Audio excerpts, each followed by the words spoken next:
Hello friends, welcome back அவர் பணவீக்கம் channel. So இன்றைய பங்குச்சந்தையோட ஆட்டத்தை நம்ம பார்ப்போம்.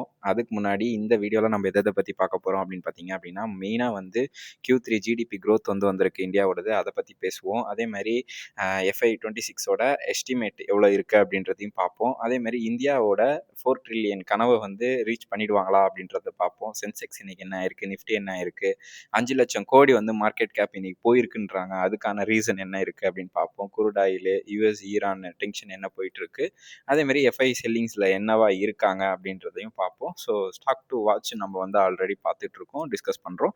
ஸோ அது எல்லாமே எப்படி பெர்ஃபார்ம் பண்ணுது, அடுத்து நம்ம என்ன பண்ணலாம் அப்படின்றதையும் நம்ம வந்து ஒன் பை ஒன்னாக பார்ப்போம். ஸோ அதுக்கு முன்னாடி இன்னைக்கு வந்து ஒரு மார்க்கெட் கிராஷ்னு சொல்ல முடியாது, ஒரு கரெக்ஷன் தான் சொல்லணும். ஸோ கரெக்ஷனில் பார்த்தீங்க அப்படின்னா 5,00,000 கோடி வந்து வைப் அவுட் ஆயிருக்கு. ஸோ வெளியே எடுத்துகிட்டு போயிருக்காங்க, அதுதான் மெயின் பாயிண்ட்டு. ஸோ நிஃப்டி பார்த்தீங்க அப்படின்னா 318 பாயிண்ட் மைனஸ்லையும், சென்செக்ஸ் வந்து 961 பாயிண்ட் மைனஸ்லையும் இருக்குது. ஸோ இது வந்து ஒரு பெரிய ஒரு க்ளோசிங் பெல்லாக நான் வந்து பார்க்குறேன் இன்னைக்கு. பிகாஸ் ஆஃப் ஒரு ஒரு செக்ஷன் வந்து ஹையில் வந்து க்ளோஸ் ஆச்சு அப்படின்னா, ஹையிலேருந்து அடுத்த ஹை க்ளோஸ் ஆகவே மாட்டேங்குது, ஹை டு லோ தான் க்ளோஸ் ஆகுது. இது வந்து பெரிய ஒரு நம்மளுக்கு வந்து ஒரு மைனஸாக நான் பார்க்குறேன் நம்மளோட இந்தியன் ஸ்டாக் மார்க்கெட்டை பொறுத்த வரைக்கும். ஸோ இந்தியாவோட ஜிடிபி வந்து வந்திருக்கு. அப்படி இருந்தும் மார்க்கெட் கிராஷ் ஆயிருக்கு. அதை தாண்டி இன்னைக்கு ஜிடிபியை நம்ம வந்து பார்க்கணும் அப்படின்னா, Q3யோட ஜிடிபி எவ்வளோ கொடுத்துருக்காங்க அப்படின்னா 7.8 கொடுத்துருக்காங்க. ஆனால் எஸ்டிமேட் ஒன்லி ஃபார் 7.6 தான். ஸோ ஜிடிபி பொறுத்த வரைக்கும் நல்லாவே வந்து நம்மளது வந்து இருக்குது. ஸோ பட் ஆனால் வந்து மார்க்கெட் ஏன் அதை வந்து கவனிக்க மாட்டேங்குது அப்படின்றது வந்து எனக்கு தெரியலை. ஸோ அதே மாதிரி டுடே க்ளோசிங் பார்ப்போம். ஸோ டுடே க்ளோசிங் வந்து 81,287 பாயிண்டில் வந்து சென்செக்ஸ் வந்து க்ளோஸ் ஆயிருக்கு. நிஃப்டி பார்த்தீங்கன்னா 25,178, அதாவது 317 பாயிண்ட் வந்து க்ளோஸ் ஆயிருக்கு. அரௌண்ட் 1.5% கீழே விழுந்திருக்கு. ஸோ எம்எஸ்சி மிட் கேப் ஆகட்டும், அதே மாதிரி ஸ்மால் கேப் ஆகட்டும், ஸோ இது எல்லாமே அரௌண்ட் வந்து ஒரு 1%லேருந்து 80% வரைக்கும் கீழே விழுந்திருக்கு இன்னைக்கு. ஸோ அதுதான் மெயின். அதில் வந்து இன்வெஸ்டரோட காசு எவ்வளோ இழந்திருப்பாங்க அப்படின்னா, அரௌண்ட் 5 lakhs crores வந்து இன்னைக்கு வைப் அவுட் ஆகி வெளியே போயிருக்கு அப்படின்றது தான் மெயின் ரீசனாக வந்து நம்ம பார்க்கணும். ஸோ நிஃப்டி ஐடி மட்டும்தான் ஜஸ்ட்டு 0.2% வந்து இன்னைக்கு வந்து ஒரு கெய்னராக இருந்தாங்க 3:30 மணிக்கு நம்ம பார்க்கும்போது. ஸோ இதுக்கான மெயின் ரீசன் என்ன மார்க்கெட் ஃபால் ஆகிறதுக்கு அப்படின்றத வந்து ஒரு 5 கீ பாயிண்ட்ஸ் நான் எடுத்து வச்சுருக்கேன். ஸோ இந்த 5 கீ பாயிண்ட்ஸில் என்னென்ன அப்படின்னா, ஈரானோட டாக்ஸ் வந்து நியூக்ளியர் டாக் வந்து பேசிக்கிட்டே தான் இருக்காங்க. இன்னும் வந்து டீல் வந்து சைன் பண்ணலை. ஸோ ட்ரம்ப்பும் வந்து அவங்களோட மிலிட்ரி ஃபோர்ஸை வந்து நான் வந்து எப்போவுமே ரெடியாக வச்சுருப்பேன், நான் வந்து அடிக்கிறதுக்கு தயாராக இருக்கேன் அப்படின்ற மாதிரி ஈரானை வந்து பயன்படுத்திக்கிட்டே இருக்காரு. அதேமாரி குருடாயில் பார்த்தீங்க அப்படின்னா 71 பேரலுக்கு வந்து போயிருக்கு. ஸோ அதுவுமே வந்து நம்மளோட இந்தியாவோட இன்ஃப்ளேஷனை வந்து ப்ரெஷர் பண்ணுது அப்படின்னு தான் சொல்லணும். பிகாஸ் ஆஃப் நம்ம வந்து ஆயிலை வந்து நம்ம வந்து பை தான் பண்ணுறோம், செல் பண்ணலை. ஸோ அதனால் பை பண்ண அதோட வேல்யூ அதிகமாகும்போது இன்ஃப்ளேஷன் ஆட்டோமேட்டிக்காக ஏறும் அப்படின்றதையும் புரிஞ்சுக்கோங்க. ஸோ எஃப்ஐஸ் வந்து இன்கன்ஃபியூஸ்டாக இருக்காங்க அப்படின்றத நான் புரிஞ்சுக்கிறேன். ஏன்னா ஒரு நாள் நல்லா பெருசாக பை பண்ணுறாங்க, அடுத்த நாளே வந்து அதுக்கான செல்லை வந்து அவங்க பண்ணிடுறாங்க. ஸோ அதுவுமே வந்து ஒரு பெரிய டிஃப்ரென்ஷியேட் அதாவது இன்கன்டினியூசிவாக இருக்குது அப்படின்னு தான் சொல்லணும். ஸோ அதையும் நம்ம வந்து என்ன அப்படின்றத வந்து ஒன் பை ஒன்னாக பார்ப்போம். ஸோ செக்டார் ப்ராஃபிட் வந்து என்ன பண்ணியிருக்காங்க அப்படின்னு பார்த்தீங்க அப்படின்னா, இப்போதைக்கு செக்டார் ப்ராஃபிட் புக்கிங் நடந்துக்கிட்டு இருக்கு அப்படின்னு தான் சொல்லணும்.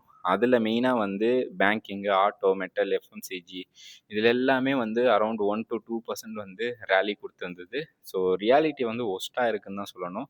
-2.2% வந்து ரியாலிட்டி வந்து கீழே விழுந்திருக்கு. ஸோ அதையும் நம்ம பார்க்கணும்.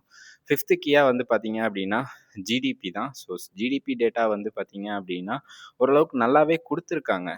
பட் ஆனால் வந்து எம்எஸ்சிசிஐயில் வந்து பார்த்தீங்கன்னா அட்ஜஸ்ட்மெண்ட் வந்து கொஞ்சம் டிலேவாக இருக்குது.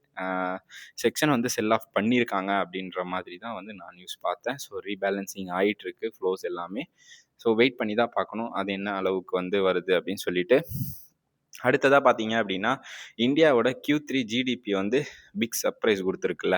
ஸோ இதுக்கான மெயின் ரீசன் வந்து என்னவா இருக்கும், ஸோ எந்தெந்த செக்டாரு எந்தெந்த எஸ்டிமேட்டில் வந்து நம்மளுக்கு ஒர்க் ஆகிட்டுருக்கு அப்படின்றத வந்து ஃபுல்லாக பார்ப்போம். அதே மாதிரி எப்படி வந்து இது எஸ்டிமேட் பண்ணலாம் அப்படின்றதையும் நான் வந்து உங்களுக்கு இந்த வீடியோவில் சொல்கிறேன். ஸோ Q3யோட ஜிடிபி growth வந்து பார்த்தீங்க அப்படின்னா 7.8% இருக்குது. பட் ஆனால் எஸ்டிமேட் வந்து 6.06 தான். ஸோ அதுதான் அதோட எஸ்டிமேட்டு.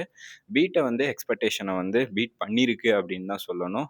அதாவது 2023 வந்தது வந்து 2020 சாரி 2023 அண்ட் 2011, 12. ஸோ இந்த இடத்துல இருந்த ஒரு நியூ ஜிடிபியை வந்து இது வந்து கிராஷ் ஆயிருக்கு அப்படின்னு சொல்லணும். ஸோ இது வந்து ஒரு பெரிய ஒரு நம்மளுக்கான இந்தியாவோட ஜிடிபி growth-அ வந்து இன்க்ரீஸ் பண்ணுறதுக்கான பெரிய வாய்ப்பாக நம்ம பார்க்கணும். ஸோ 4 ட்ரில்லியன் இந்தியாவோட ஜிடிபி வந்து மாறப்போகுது. ஸோ ஜப்பானை வந்து நம்ம பீட் பண்ணுறோம் அப்படின்றது ஆக்சுவலாக நம்மளுக்கு வந்து இந்த இமேஜில் தெரியுது. ஸோ அதே மாதிரி Q3 ஜிடிபி ஆக்சுவல் வந்து பார்த்தீங்க அப்படின்னா 77.8% இருக்குது. பட் ஆனால் ப்ளூம்பேங்க் எஸ்டிமேட் எவ்வளோ பண்ணியிருந்தாங்க அப்படின்னு பார்த்தீங்க அப்படின்னா 7.6 தான் கொடுத்துருந்தாங்க. ஸோ அதை விட எஸ்டிமேட்டை விட நல்லா தான் இருக்குது. பட் ஆனால் மார்க்கெட் கீழே விழுறதுக்கான இம்பார்ட்டண்ட்டையும் நம்ம வந்து பார்த்துட்டோம். So 5 key points. ஃபார்காஸ்ட் வந்து பார்த்தீங்க அப்படின்னா 1 இயருக்கானது, அதாவது 26 அண்ட் 27ஓட 1 இயர் ஃபார்காஸ்ட் எவ்வளோ அப்படின்னு பார்த்தீங்கன்னா 7.0லேருந்து 7.4 தான். ஸோ எஸ்டிமேட்டை வந்து ரீச் பண்ணோம் அப்படின்றது தான் நான் நினைக்கிறேன். ஸோ பார்ப்போம் என்ன ஆகுது அப்படின்னு சொல்லிட்டு. ஸோ ஜிடிபி செக்டார் வைஸாக நம்ம பார்க்கலாம். ஸோ இன்னைக்கு வந்து ஜிடிபினா என்ன அப்படின்றது நீங்கள் வந்து இன்னைக்கு ஃபுல்லாக தெரிஞ்சுப்பீங்க. பிகாஸ் ஆஃப் ஓவராலோட நம்மளோட ஜிடிபி வந்து எங்கெங்கே வந்து ஸ்லோ டவுன் ஆகுது, அதே மாதிரி எங்கெங்கே வந்து புல்லிஷாக இருக்குது அப்படின்றதையும் நம்ம பார்த்துடலாம். ஸோ ஃபஸ்ட்டு பார்த்தீங்க அப்படின்னா நம்மளோட இந்தியாவோட மெயின் ஜிடிபி வந்து ஓவராலாக என்ஹெச்ஜிவிஏ பார்த்தீங்க அப்படின்னா 7.8. அதில் மெயினாக வந்து பார்த்தீங்க அப்படின்னா மேனுஃபேக்சரிங் வந்து 11.5 அப்படின்ற பர்சன்டேஜை வந்து இது வந்து இன்க்ரீஸ் பண்ணுது. இண்டஸ்ட்ரியல், அதாவது செகண்டரியாக இருக்கிற இண்டஸ்ட்ரியல் பார்த்தீங்கன்னா 9.1 அப்படின்றத வந்து பண்ணிக்கிட்டு இருக்கு. கன்ஸ்ட்ரக்ஷன் பார்த்தீங்க அப்படின்னா 7.1 அப்படின்றத வந்து ஆக்சுவல் ரேட்டாக வந்து வச்சுருக்காங்க. நம்மளுக்கு லாஸ் கொடுத்துட்ருக்கிற ஜிடிபியில் வந்து லாஸ் கொடுக்குறது என்னென்ன அப்படின்னா எலக்ட்ரிசிட்டி, கேஸ், வாட்டர் இப்போ வந்து நம்மளுக்கு லாஸ் கொடுத்துட்ருக்கு. அதேமாதிரி ப்ரீமியம் செக்டராக வந்து பார்த்தீங்க அப்படின்னா 2.6% வந்து ஸ்லோ டவுனாக இருக்குது. ஆனால் லாஸ்ன்னு சொல்ல முடியாது, ஸ்லோவாக வந்து ஏறிட்டு இருக்கு. அக்ரிகல்ச்சரும் 2.4 அப்படின்ற வந்து ஸ்லோ டவுனில் இருக்குது. ஸோ இதெல்லாமே வந்து ஒரு பேக் ஃபயராக நம்மளுக்கு வந்து வந்துகிட்டு இருக்கு. அடுத்தது மைமிங் அண்டு அக்வரிங். ஸோ இவங்க எல்லாமே வந்து ஒரு அக்வரிங்லலாம் பார்த்தீங்க அப்படின்னா பெருசாக அவங்களுக்கு வந்து ஜிடிபியே அவங்களுக்கு இன்க்ரீஸ் ஆகலை. அது எல்லாமே வந்து ஒரு ஸ்லோடாக தான் இருக்குது. பட் ஆனால் இது எல்லாத்தையுமே வந்து அவங்க வந்து கவர்மெண்ட் வந்து ஊக்குவிச்சு அடுத்தடுத்த இன்சென்டிவ் அது கொடுக்க ஆரம்பித்தாங்க அப்படின்னா அதுவும் சேர்ந்து வளரும் அப்படின்றது தான் என்னோட இது. அடுத்ததாக ஜிடிபியோட எக்ஸ்பெண்டிட் காம்போனன்ட்ஸ் பார்ப்போம். ஸோ ப்ரைவேட் ஃபினான்ஷியல் கன்சியூம் வந்து பார்த்தீங்க அப்படின்னா Q3ல 7.7 அப்படின்றது வந்திருக்கு. ஸோ இயர் ஆன் இயர் வந்து 5.8%. கவர்மெண்ட்டோட ஃபைனல் எக்ஸ்பெண்டிச்சர் வந்து பார்த்தீங்க அப்படின்னா Q3யோடது 6.6 அப்படின்றது வந்து இருக்குது. அதே மாதிரி கிராஸ் ஃபிக்ஸ்டு கேபிட்டல் ஃபார்மெட்டேஷனில் வந்து பார்த்தீங்கன்னா Q3 வந்து 7.1 அப்படின்றது இருக்குது. நார்மலி ஜிடிபி growth Q3 வந்து இதெல்லாமே கன்சால்டேட் பண்ணி பார்த்தோம் அப்படின்னா 8.9 அப்படின்றது வந்து வருது. ஸோ லோ இன்ஃப்ளேஷனில் தான் இருக்கும். பட் ஆனால் வெயிட் பண்ணி தான் பார்க்கணும். ஸோ செக்டார் வைஸாக இன்றைக்கி பர்ஃபார்மன்ஸ் என்ன ஆயிருக்கு அப்படின்னு பார்க்கலாம். So Nifty realty, auto, FMCG, metal, bank, அதேமாரி ஃபினான்ஸ் சர்வீஸ் எல்லாமே அரௌண்ட் 2.27% இருந்து 1% வரைக்கும் இன்னைக்கு கீழே விழுந்திருக்கு. நிஃப்டி ஐடி மட்டும்தான் ஓரளவுக்கு ஒரு சின்ன கெயின் கொடுத்துருந்தது. அதாவது +0.20 அப்படின்றத வந்து இன்னைக்கு ரீச் பண்ணியிருக்கு அப்படின்னு சொல்லணும். ஸோ டாப் கெய்னரில் பார்த்தீங்கன்னா இன்னைக்கு எட்டனாலும் இன்ஃபோசிஸ் இவங்க 2 பேர் தான் இருந்தாங்க. எட்டனால் வந்து ஜொமேட்டோ. ஸோ 2% அரௌண்ட் இன்னைக்கு க்ளோஸ் ஆயிருந்தது. இன்ஃபோசிஸ் வந்து பார்த்தீங்கன்னா 2% அரௌண்ட் க்ளோஸ் ஆயிருந்தது நிஃப்டி 50ல. அதே மாதிரி நிஃப்டி 50ல டாப் லூசரில் பார்த்தீங்க அப்படின்னா UltraTech Cement, Shriram Finance, Max Healthcare, HDFC, ICICI. So around 2%லேருந்து 1.5% வரைக்கும் இன்னைக்கு கீழே விழுந்திருந்தாங்க. ஸோ இதுதான் செக்டாரோட பர்ஃபார்மன்ஸ். அடுத்ததாக வந்து குளோபலாக என்ன நடந்துகிட்டு இருக்கு, ஸோ கமாண்டிட்டி என்ன ஆகிட்டு இருக்கு அப்படின்றத பார்ப்போம். ஸோ யூஎஸோட மார்க்கெட், அதாவது வால் ஸ்ட்ரீட் என்ன சொல்கிறாங்க அப்படின்னா மோஸ்ட்லி ரெட்டாக இருந்தது ஓவர் நைட்டில். ஸோ நேற்று வந்து பார்த்தீங்க அப்படின்னா டெக்ஸ்டாக் எல்லாமே வந்து ரினியூட் ஆயிருந்துச்சு. ஸோ செல்லிங் ப்ரெஷர் ஓவராக இருந்துச்சு. அதனால் ஒரு நெகட்டிவ்ல தான் க்ளோஸ் ஆயிருந்தது. அதேமாதிரி நாஸ்டாக் டெக் லீடில் வந்து பார்த்தீங்கன்னா அவங்களும் வந்து ஒரு ஃபெல்ல தான் வந்து ரீச் பண்ணியிருந்தாங்க. நெகட்டிவில் தான் அவங்களும் வந்து க்ளோஸ் ஆயிருந்தது. ஸோ ஏஐ டிஸ்ட்ரிபியூஷன் ஃபியர்ஸ் வந்து இன்னும் போகலை அந்த இடத்துலையும் அப்படின்றத புரிஞ்சுக்கோங்க. பட் ஆனால் நம்மளுக்கு ஹியூமனாக இருக்கவங்களுக்கு ஏஐயால் அஃபெக்ட் ஆனாலுமே கம்பெனி அதுக்கு அடாப்ட் ஆகி அடுத்த லெவலுக்கு அவங்க கொண்டு போயிடுவாங்க அந்த கம்பெனியை. ஸோ இன்வெஸ்டராக இருக்கீங்க அப்படின்னா ஏஐ வச்சு நீங்கள் பயப்பட தேவையில்ல. ஜஸ்ட்டு உங்களுக்கு ஒரு பாட்டம் ஃபிஷ்ஷில் கிடைக்கிது அப்படின்னா நீங்கள் பை பண்ணுறது வந்து தப்பே கிடையாது. அதே மாதிரி ஏஷியன் மார்க்கெட் வந்து ஒரு மிக்ஸ்டு ட்ரெண்டில் தான் இருந்துச்சு. பெருசாக வந்து ஒரு ஹை லோ ரெக்கார்ட் ஹை எதுவுமே இல்லை. ஸோ அதே மாதிரி பார்த்தீங்க அப்படின்னா நிஃப்டி 50, அதே மாதிரி கிஃப்ட் நிஃப்டி, ஸோ இவங்க எல்லாமே வந்து ஒரு வீக்கரான ஓப்பன் சிக்னல் தான் குடுத்தாங்க. அதே மாரி தான் வந்து கேப் டவுன்ல தான் ஓப்பன் ஆச்சு இன்னைக்கு. அதே மாரி பேரண்ட் குருடாயில் வந்து பார்த்தீங்க அப்படின்னா 71 இது இருக்கு. ஸோ அதையும் நம்ம வந்து பார்த்துக்கிட்டே இருக்கணும். யுஎஸ்டி அண்ட் யுஎஸ் டாலர், அதாவது நம்மளோட இந்தியா ரூபாய்க்கு மதிப்புக்கு இந்தியா ரூபி எவ்வளோ இருக்கு தெரியுமா? 91 அப்படி போகுது. ஸோ ஸ்ட்ராங்கா வந்து டாலர் வந்து ஸ்ட்ராங் ஆயிட்டு இருக்கு. ஸோ அதனால தான் எஃப்ஐஎஸோட செல்லிங் ப்ரெஷரும் நம்மளுக்கு வந்துட்டு இருக்கு அப்படின்றதையும் நம்ம வந்து கரெக்ட்டா புரிஞ்சு வச்சுக்கணும். ஸோ எஃப்ஐஎஸ் டேட்டாஸ் பார்க்க போனா, மோஸ்ட்லி வந்து இவங்க வந்து இந்த மாசத்துக்கே வந்து 3466 கோடி வந்து வாங்கியிருக்காங்க. பட் ஆனா டிஐஸ் வந்து 18,000 கோடிக்கு வாங்கியிருக்காங்க. பட் இருந்தாலும் நம்மளோட மார்க்கெட் வந்து அரவுண்ட் லோ டு லோ தான் வந்து க்ளோஸ் ஆயிட்டே இருக்கே கண்டி, ஹை டு ஹை ஒரு நாளும் ஏறுன மாரி எனக்கு தெரியல. ஸோ அதே மாரி மார்க்கெட் கேப் வந்து சேஞ்ச் ஆயிட்டே இருக்கு. ஸோ அதுபடி பார்த்தீங்க அப்படின்னா, 4,68,000 கோடி அப்படின்றத வந்து வச்சிருந்தாங்க நேத்து வரைக்கும்.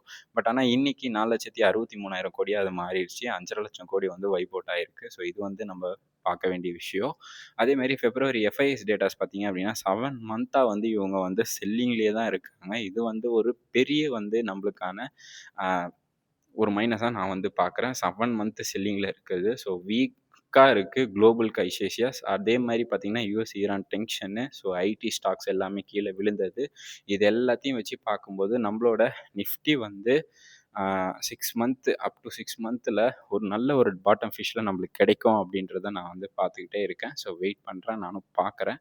பார்ப்போம். ஸோ டெக்னிக்கலா பார்த்தீங்க அப்படின்னா, நம்ம சார்ட்டுக்கும் பார்ப்போம். ஸோ சார்ட்டுக்கு முன்னாடி டெக்னிக்கல் லெவல்ல வந்து ஆ இப்போ கரண்ட்டா இருக்கிறதுலேருந்து பார்த்தீங்க அப்படின்னா, சப்போர்ட் இது எல்லாமே ரெசிஸ்டன்ஸ் சப்போர்ட் 25,500, 25,700.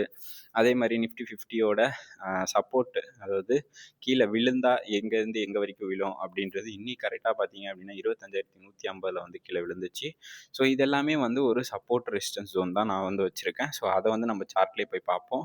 அதுக்கப்புறம் மார்க்கெட்டோட அவுட்லுக் வந்து ரொம்ப காஷியஸா இருங்க. இதுதான் நான் வந்து மெயினா உங்ககிட்ட சொல்ல வர்றது. அதே மாரி 25,000க்கு கீழ வருது அப்படின்னா, மஸ்ட் வாட்ச் தான். அதுக்கு மேல செல்லு எதுவுமே பண்ணாதீங்க. வெயிட் பண்ணுங்க. அதே மாரி இப்போதைக்கு ஸ்டாக்க வந்து நீங்க பிக்கர் டூ மார்க்கெட் அப்படின்றது தான் வந்து பண்ணணும். அதாவது ஒரு எந்த ஸ்டாக் வந்து ஸ்டாக் வைஸா பெர்ஃபார்ம் பண்றத மட்டும் தான் நீங்க வந்து வாங்கணும். அ ஜிடிபி வந்து நல்லா தான் வந்திருக்கு. அதே மாரி குரூட் ஆயில் ஹை அலாட்ல இருக்கு. யுஎஸ் ஜாப் டேட்டா வந்து வரப்போகுது. ஸோ நெக்ஸ்ட் இதுல பார்ப்போம் மண்டே என்ன சொல்றாங்க அப்படின்னு சொல்லிட்டு. பட் அதுக்கு முன்னாடி வந்து நம்ம சார்ட் எல்லாத்தையும் பார்த்துட்டு வந்துரலாம். இன்னைக்கு ஃப்ரைடே ஒரு சம்பவத்த பண்ணிட்டு போயிருக்காங்க. அப்படிதான் சொல்லணும். ஏன்னா வந்து எஃப்ஐஎஸ் பார்த்தீங்க அப்படின்னா, 7,536 கோடிக்கு வந்து வித்திருக்காங்க. இது வந்து ஒரு பெரிய மைனஸா வந்து நான் பார்க்குறேன். ஜிடிபி வந்திருக்கு. அதே மாரி நம்மளோட டிஐஸ் வந்து 12,292 கோடிக்கு வாங்கியிருக்காங்க. அப்போ நம்ம மார்க்கெட்ட சஸ்டெயின் பண்ண வைக்க முடியல. இது வந்து ஒரு பேட் இம்ப்ரஷனா நான் பார்க்குறேன். அடுத்ததா பார்த்தீங்க அப்படின்னா, இந்த ஏஞ்சல் ஒன் அப்படின்ற ஸ்டாக் வந்து பார்த்தீங்கன்னா, என்ன ஆயிருக்கு அப்படின்னா, டிவிடெண்ட் அதாவது ஸ்ப்ளிட் பண்ணியிருந்தாங்க. ஸோ ஸ்ப்ளிட் பண்ணதுக்கப்புறம் எப்பவுமே வந்து ஒரு மார்க்கெட்ல ஒரு ஸ்டாக் ஸ்ப்ளிட் பண்றாங்க அப்படின்னா, ஹையா தான் தூக்கும். பட் ஆனா எனக்கு தெரியல. மோஸ்ட்லி வந்து ஏன் இது வந்து ஹையா தூக்கல அப்படின்னு சொல்லிட்டு. பட் ஆனா வாய்ப்பு தான். ஸோ 210 அந்த ரேஞ்சில வரும்போது இத வந்து நான் வந்து அடுத்து கன்சிடர் பண்ணுவேன். கெய்ன்ஸ் டெக்னாலஜி ஆல்ரெடி நம்ம கன்சிடர் பண்ணது தான். ஸோ இப்போ வந்து ஓரளவுக்கு கன்சால்டேஷன் ஆயிட்டிருக்கு. ஸோ அதோட ரீச் வரும்போது நான் சொல்றேன். மறுபடியும் டிப்பான்ல நம்மளால வாங்க முடியுதா அப்படின்றதையும் நம்ம வந்து பார்ப்போம். ஸோ அடுத்ததா இந்த ஏபிபி இந்தியா. ஸோ இத வந்து நான் வந்து அரவுண்ட் 50லேருந்து 70க்குள்ள நான் வாங்க சொல்லியிருந்தேன். ஸோ எனக்கு வந்து ₹60ல வந்து கிடைச்சிச்சு. ஸோ அத வந்து நான் வந்து ஃபர்ஸ்ட்டு ரீச்சா வந்து ₹100 வச்சிருந்தேன். அது வந்து ரீச் பண்ணிருச்சு. ஸோ அத உங்ககிட்ட நான் வந்து ஷேர் பண்ணிக்கிறேன். செகண்டா பார்த்தீங்கன்னா, அல்ட்ராடெக் சிமெண்ட் தான். ஸோ இவங்க வந்து பார்த்தீங்க அப்படின்னா, நான் வந்து ₹80லேருந்து ஆ ₹99 ரூ. 100க்குள்ள வந்துச்சு அப்படின்னா வாங்குவேன் அப்படின்னு சொல்லியிருந்தேன். நான் வந்து இத வந்து ஒரு ₹75 இல்ல ₹85 ரேஞ்சில வந்து நான் இத வந்து பிடிச்சேன். ஸோ அங்கேருந்து பார்த்தீங்க அப்படின்னா ₹150 வந்து ரீச் ஆச்சு. ஸோ இதுதான் என்னோட செகண்ட் சிக்னல். ஆ அதுவும் ரீச் ஆயிட்டு, இப்போ வந்து இதுவுமே வந்து நான் செல் பண்ணிட்டேன். ஸோ நிஃப்டியோட லெவல பார்ப்போம். ஸோ நிஃப்டியோட லெவல் பார்த்தீங்க அப்படின்னா, கரெக்ட்டா வந்து இன்னைக்கு வந்து ஒரு 25,180 அப்படின்றது வந்து ஒரு ஸ்ட்ராங் சப்போர்ட்டா இருந்தது. இந்த கேப்பையும் ஃபில் பண்ணிடும் அப்படின்ற மாரி நான் நெனச்சிருந்தேன். ஸோ கேப்ப ஃபில் பண்ணியிருக்கு. இன்னும் ஒரு 30-40 பாயிண்ட்ஸ் வந்து இன்னும் கீழ இருக்கு இந்த கேப்ப ஃபில் பண்றதுக்கு. பட் ஆனா இது வந்து பெரிய கேப்பா எனக்கு தெரியல. ஸோ அதனால மோஸ்ட் இதுக்கப்புறம் மேல போறதுக்கான வாய்ப்பு தான் இருக்கு அப்படின்னு நெனைக்கிறேன். ஸோ பார்ப்போம். சென்செக்ஸோட சார்ட் படி பார்த்தீங்க அப்படின்னா, அவனுமே வந்து ஒரு கேப்ப வந்து ஆல்ரெடி ஃபில் பண்ணிட்டான் அப்படின்னு தான் சொல்லணும். ஸோ இப்போ நெக்ஸ்ட் லெவலா வந்து நம்ப ஒரு அப் ட்ரெண்டுக்கு தான் நம்ம வந்து மெயினா வந்து உட்காந்து பார்த்துட்ருக்கணும். ஸோ இதுதான் வந்து இன்னைக்கோட மார்க்கெட் நிலவரம். ஸோ இதுவரைக்கும் வாட்ச் பண்ண எல்லாருக்கும் ரொம்ப நன்றி. ஸோ கன்டினியூஸா ஒரு ஆதரவு குடுங்க. சப்ஸ்கிரைப் பண்ணுங்க வீடியோஸ. சப்ஸ்கிரைப் பண்ணிட்டு நீங்க பார்த்தீங்க அப்படின்னா, எனக்கு ரொம்ப ஒரு உத்வேகமா இருக்கும். அடுத்தடுத்த வீடியோ ரெடி பண்றதுக்கு. ரொம்ப நன்றி மக்களே!